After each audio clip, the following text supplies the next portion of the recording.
और बीते शुक्रवार को मैनपुर तहसीलदार ने छलडुंगरी निवासी पुनीत के परिवार को उसके अनुपस्थित में बेदखली कार्रवाई किया है। 3 पीढ़ी से काबिज मकान को तब खाली कराया गया जब घर पर सिर्फ महिला और मासूम बच्चे थे, जबकि बीते 8 फरवरी से 15 फरवरी तक तहसील कार्यालय के फैसले के खिलाफ एसडीएम का स्थगन भी उसे मिला था, पर एसडीएम की स्थगन समय से पहले ही खारिज हो गया।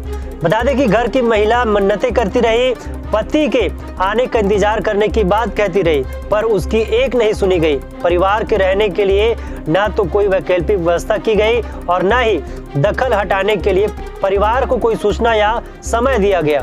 महिला का आरोप है कि उसे और उनके 2 मासूम बच्चों को भी घर से उनके पति के गैर मौजूदगी में जबरदस्ती निकाल कर ताला जड़ दिया गया। वहीं राजस्व विभाग ने इस बेदखली कार्रवाई में घर के सामान को भी सड़क पर निकाल दिया।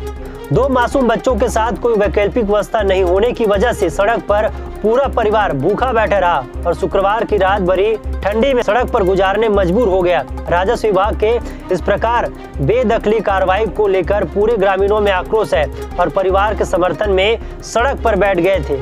तो वहीं पूर्व संसदीय सचिव गोवर्धन मांझी ने इस कार्रवाई को अमानवीय कार्रवाई बताया। इस मामले में मैनपुर तहसीलदार कृष्णमूर्ति दीवान ने कार्रवाई को सही ठहराया है। मैं घर में थी और मेरी जेठानी भी थी और मेरे हस्बैंड नहीं थे, वो मीटिंग में गए थे गरियाबंद, और आके हम लोगों को ज़बरदस्ती करके सब सामान को निकालना है, घर खाली करवाना है करके आके पूरे सामान को बाहर फेंक दिया और सबको निकाल दिए। हम लोग कई मिन्नत किए कि मेरे पति को आ जाने दो, मेरे हस्बैंड आ जाने दो, उसके बाद निकालना करके, फिर भी वो नहीं माने और सब सामान को निकाल के फेंक दिए। और तहसीलदार साहब।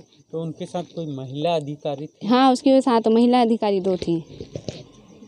और क्या बोले वो सामान निकालने के बाद? और सामान आपके यहाँ ताला कौन लगवाया? वो तहसीलदार साहब लगाए हैं। अच्छा। ताला हम लोग बोले भी, हम लोग को रहने के लिए हमारे पास जगह नहीं है, अभी कहाँ रहेंगे, हम लोग को 2-4 दिन का भी मोहलत दो करके बोले, फिर भी वो नहीं दिए और हम लोग को हाथ पकड़ के निकाल दिए। अभी बच्चे लोग के साथ आप बाहर हैं? बाहर में ही है हम लोग, ठंड में, इतने ठंड में बाहर में हैं। वैकल्पिक व्यवस्था के लिए कुछ नहीं है, कुछ नहीं है हमारे पास, ना तहसीलदार हमारे लिए कोई व्यवस्था किए, ना कुछ भी नहीं किए हैं। यह जो मामला है, हमारा जो मकान है हमारे दादा के द्वारा 60 साल पूर्व बनाया गया था। जो हमारे दादी माँ सुकरू राम की जो पुत्री थी अमनीपदर से, और उनके द्वारा जो मकान बनाने के लिए जगह दिया गया था 60 साल पूर्व, जो हमारे दादा जगन्नाथ सिन्हा मधु सिन्हा के द्वारा मकान बनाया गया था। और उसमें हमारे दादाजी जीवन यापन के निवास थे पूरे परिवार के साथ में। उसके बाद उनका देहांत 1993 में हो गया। उसके पश्चात हमारे पिताजी का भी मृत्यु यहाँ 1996 में हुआ, फिर हमारे दादी माँ का भी 1998 में, और उसके पश्चात हम पूरे परिवार यहाँ रह रहे हैं और आज तक के। और यह मामला जो पिछले 2017 में उन्होंने प्रेमलाल सिन्हा, गजानन सिन्हा हमारा मकान है करके यह दावा आपत्ति लगाए, जो मेरे अनुपस्थिति में तहसीलदार के द्वारा एक पक्षी कार्रवाई किया गया। उसके पश्चात में मुझे पता चला कि यह कार्रवाई हो चुका है, क्योंकि यह हमारे दादा के द्वारा बनाया गया मकान है। और उसका दस्तावेज निकालने के लिए मुझे विलम्ब हुआ और मैं फिर सिविल में लगाया। उससे पहले लगाने के लिए मैं तहसील वकील का भी क्या मानते हैं आप, स्थगन आदेश भी लाए थे, उसके बावजूद आज यहाँ पर तहसीलदार के द्वारा ये कार्रवाई की गई है? जी, मैं 8 तारीख को माननीय एसडीएम साहब के अनुविभागीय अधिकारी के पास से मैं स्थगन आदेश भी लेकर आया हूँ। और मुझे पता चला कि यह हमारे यहाँ बेदखल के लिए कुछ नोटिस जारी हुआ है, लेकिन मुझे वह नोटिस प्राप्त नहीं है। और स्थगन आदेश मिलने के बाद मैं तहसील ऑफिस में गया और तहसीलदार साहब दीवान जी को मैं वह स्थगन आदेश दिया मैं, और उनके द्वारा बोला भी गया उनके लेखापाल को कि आरआई को तामील कर दिया जाएगा ऐसे करके। अभी आपके घर को खाली कर दिया गया है, क्या कोई वैकल्पिक व्यवस्था की गई या कोई सूचना दी गई थी, या पूरे सामान को किसके सुपुर्द किया गया है, कुछ जानकारी है आपको? मेरे अनुपस्थिति में मैं आज गरियाबंद मीटिंग रहा, भगवान श्री रामचंद्र जी के जो अभी कार्यक्रम चल रहा है उसी संबंध में माननीय मैं, और मुझे गरियाबंद पहुंचने के बाद फ़ोन के माध्यम से पता चला हमारे सचिव नागेश जी के द्वारा, फिर पुनः मैं वहां से बार बार मोबाइल में कॉन्टेक्ट करने का प्रयास किया, तहसीलदार साहब रिसीव नहीं कर रहे थे। फिर दूसरे के मोबाइल में मैं बार बार बात कराने का प्रयास किया, बात नहीं करूंगा अगर मना कर दिया गया तहसीलदार के द्वारा, और मैं तहसीलदार से ऐसी कांटेक्ट बार बार मोबाइल में करता रहा। वैकल्पिक व्यवस्था रहने के लिए मेरे पास किसी प्रकार का अभी सुविधा नहीं है।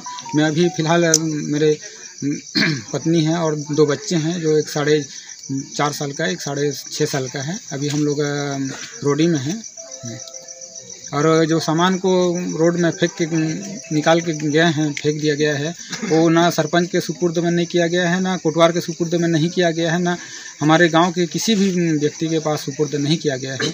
और ताला बंद करके हमको बेघर करके तहसीलदार के द्वारा, और जो वकील है उनका जो तानाशाही प्रवृत्ति और उनका वकील का जो ताकत बलपूर्वक यह है, जो शासन प्रशासन इस तरह से जो काम करने जा रही है जो नियम विरोध है, स्टे स्वयं तहसीलदार ने दिया है, एसडीएम ने दिया है। तहसीलदार ने जो कार्रवाई किया था उसके अपोज में इसने जो भी कागजात, संबंधित कागजात को अध्ययन करने के बाद एसडीएम ने इस पर स्टे ऑर्डर दिया अभी 8 तारीख को, और 4 दिन नहीं हुए उसके स्टे ऑर्डर आज स्टैंड है। और उसके पहले आकर के यहाँ तहसीलदार जो है मकान को ज़बरदस्ती, उसका जो व्यक्ति है, जो मालिक है उस मकान का, वो भी नहीं है, सिर्फ एक महिला प्राणी वहाँ पे थी, 2 बच्चों को लेके, छोटे छोटे बच्चे को, वो आकर के पूरे घर को खाली करवा दिए, पूरे सामान को आज रोड में ला करके फेंक दिए। और इस संबंध में हमने एसडीएम से भी बात किया, मतलब ये आपने स्टे दिया है, वो स्टैंड है, वो स्टे आपका, और 15 तारीख को आपने सुनवाई का टाइम दिया है। आप सुनते दोनों पक्ष का, अगर उसमें आपको ऑथेंटिक नहीं लगता या पर्याप्त सबूत नहीं मिलते तो आप कोई कार्रवाई करते तो वो समझ में आता है। न ही सामने वाले को आपने कोई नोटिस दिया है निरस्त होने का या जो भी है, कुछ भी नहीं, और उसके बाद आप ये कहते हैं कि मैंने स्टे को वो निरस्त कर दिया है। वो स्वयं स्टे दे रहे हैं और निरस्त कैसे करेंगे? और 15 तारीख तक के समय है, आगामी आदेश पर्यंत तक के ये लागू रहेगा, ये उनका उसमें लिखा हुआ है साफ शब्दों में। भैया कोई वैकल्पिक व्यवस्था नहीं की है, छोटे छोटे बच्चे हैं, तो क्या मानते हैं सरकार अपनी तानाशाही रवैया? अंग्रेज के ज़माने में भी ऐसा नहीं होता था, अंग्रेज भी इस टाइप की कार्रवाई नहीं करते थे जो आज ये देखने को मिल रहा है। पूरी तानाशाही, कुछ भी किए जा रहे हैं, कोई नियम धर्म नहीं है, कोई सुनने को तैयार नहीं था। तहसीलदार से हम बात करने की कोशिश की, बोले मैं किसी से बात नहीं करूँगा। बात तो करो, क्या बात है, कैसा है बताओ, कम से कम बिना कोई सूचना का।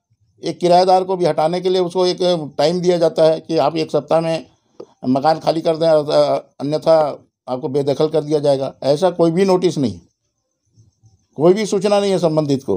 तो क्या मानते हैं भैया आप परिवार के साथ हैं, अगर परिवार को न्याय नहीं मिला तो क्या करेंगे आप? परिवार को न्याय नहीं मिला तो बहुत आगे तक जाएंगे हम, चक्का जाम और जो भी धरना प्रदर्शन होगा सब करेंगे उसके लिए, जब तक कि इसका सही मायने में सुनवाई नहीं होती है, कोई रिजल्ट नहीं आता है, तो ये प्रक्रिया अपनाई जाएगी। परिवार के सामान को भी किसी के हवाले नहीं किया? नहीं, किसी के हवाले नहीं किया गया, बस ऐसा रोड में ला के फेंक दिया, किसी के सुपुर्दनामा भी नहीं किया गया है। और ऐसी रोड में पूरा जो भी सामान है ला के फेंक दिए और चले गए। और दूसरी बात ये सुनने में आ रहा है कि 2 बोरी कोई चीज़ को अंदर में और डालें और पूरा ताला लगा दिए। हो सकता है उसमें भांग, चरस, अफीम कुछ भी डाल के कल के दिन में और एक केस बनाने के लिए ये धंधा करता था, ऐसा कहने के लिए 2 बोरी सामान को क्या चीज़ को डाले हैं किसी को पता नहीं, ऊपर से ताला लगा के चले गए। और न ही कोई कलेक्टर सुनने को तैयार है, ना एसडीएम सुनने को तैयार है। मैं इस टाइप के अमानवीय छोटे छोटे बच्चे हैं, कोई घर में था नहीं, और जब लेडीज़ निकल नहीं रहे थे तो हाथ पकड़ के निकाल उसको खींचते हुए, इस तरह से हम बात मोबाइल से सुन रहे थे, जो रो रो के जब वो फ़ोन कर रही थी। तो इस तरह का हमने कभी देखा नहीं है। समय दिया जाता है, मान लो कोई इतना कोई अपराध नहीं कर दिया है, उसको एक स्टे का जो समय है वो भी आज यथावत है। उसके पहले इस तरह की कार्रवाई करना एक तहसीलदार को, जबकि उसको घर खाली करने का या घर तोड़ने का कोई पावर नहीं है तहसीलदार को।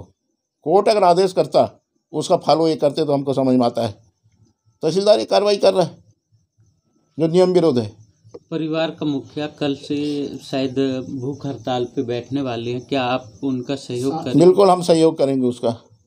वो जो बच्चों को लेके बैठे भूख हड़ताल में रोड में, हम उसका सहयोग करेंगे। आज वो तो इस टाइप का हो गया। अब दूसरी बात, गलत उसने वहाँ पे कोर्ट को जानकारी दी है कि मेरे दादा ने इस मकान को बनाया था। पूरे गांव वालों ने उसी सबूत दिया है कि इसके दादा, पुनीत के दादा ने ही इस मकान को चांदगिरी से ला करके यहाँ पे लकड़ी वकड़ी लाया और यहाँ बनाया, और 3 पीढ़ी हो गए। 1960 के पहले का है ये मकान। गांव वाले सबूत दे रहे हैं कि इसके दादा ने, पुनीत के दादा ने बनाया।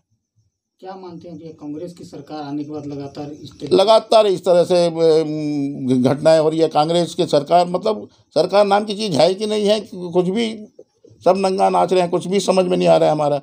कभी कुछ भी है कि यहाँ पे घटना करके चले गए बैंक में, और आज एक घटना और देखने को मिल रहा है। इस तरह से तानाशाही रवैया, ना कोई नियम धर्म, कोई कानून है कि नहीं है, कुछ भी समझ में नहीं आ रहा है।